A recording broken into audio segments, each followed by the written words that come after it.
Amics i amigues, us presentem un blanc, aquest mes de juliol, un Riesling, aquesta vegada no de Campo de Calatrava com vam fer uns mesos anteriors, un Riesling d'aquí a Espanya, sinó un Riesling de les zones originàries, d'Alemanya. Un Riesling d'Alemanya. On d'Alemanya? D'una regió que es diu Pfalz. Perquè us ubiqueu una miqueta, Pfalz estaria...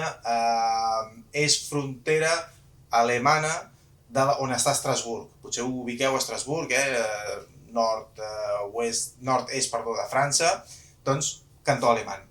Estrasburg, si heu estat o sabeu, és la zona d'Alsàcia, per tant, també vi de Riesling i així, i això seria passant la frontera, és a dir, pujant el Rin, d'acord?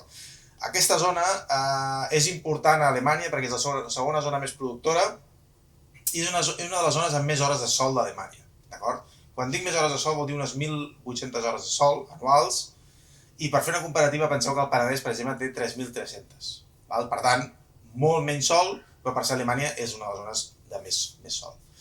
I això ve influenciat per uns vents càlids que venen del sud de la zona d'Alsàcia, el mateix Rin, que tempera el clima, d'acord? I també es caracteritza les bones vinyes per un terra calcari.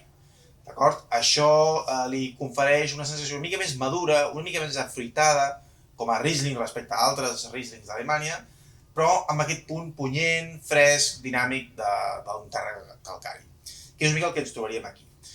Aquest seria un Riesling de l'any 2019, una bona anyada perquè va fer calor, va fer sol, per tant tenim una sensació una mica afruitada, una flor una mica dolça, té un punt de pomelo, un bon cítric. Tot això li dona un bon equilibri. Sí que és veritat que és un vi que potser no és d'alta complexitat, no és de gran profunditat, però sí que és un vi molt agradable. Sobretot, pensem si el consumiu no a temperatura nevera, sinó una mica més calent, és a dir, uns 8 graus, per exemple. El celler, el vi no us he dit el nom, es diu Kohler Ruprecht, i és un celler de fa molts anys, amb un enòleg que fa més de 10 anys que hi treballa i que té un cert prestigi. I què us puc dir?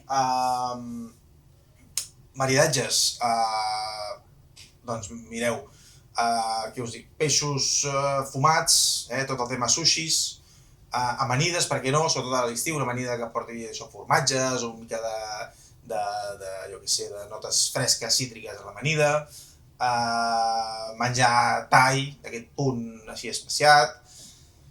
Bé, ja us dic, un vi molt agradable que espero que us agradi i ens direu el feedback. Salut!